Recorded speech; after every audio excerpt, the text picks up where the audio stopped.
غوث اعظم رحمہ اللہ تعالیٰ علیہ کے زمانے میں ایک شخص نے قسم اٹھا لی، وہ کہنے لگا کہ میں ایک ایسے وقت میں ایسی عبادت کروں گا جو میرے علاوہ کوئی نہیں کر رہا ہوگا،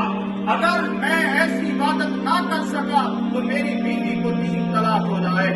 اب وہ قسم اٹھا بیٹھا کہ میں ایسے وقت میں اگر عبادت کو نہ کر سکا جو میرے علاوہ کوئی نہیں کر رہا ہوگا تو میری بیوی کو طلاق ہو جائے۔ تو علماء کرام اس مسئلے کو سلجھانے میں لگے، کسی کو اس کا جواب نہ بنا، ہر بندے نے یہی جواب دیا۔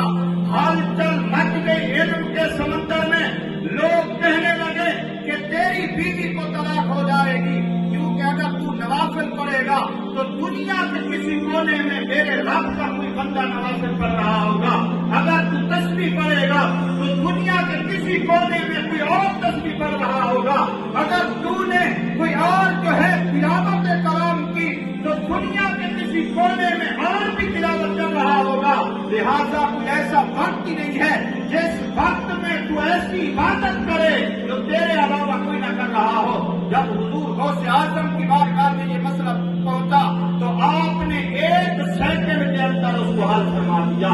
آپ فرمانے لگے کہ اے بندہ خدا، اس کا جواب میں تجھے دیتا ہوں۔ فرمایا تو حرم کعبہ میں چلا جا، حرم شریف میں چلا جا، جو لوگ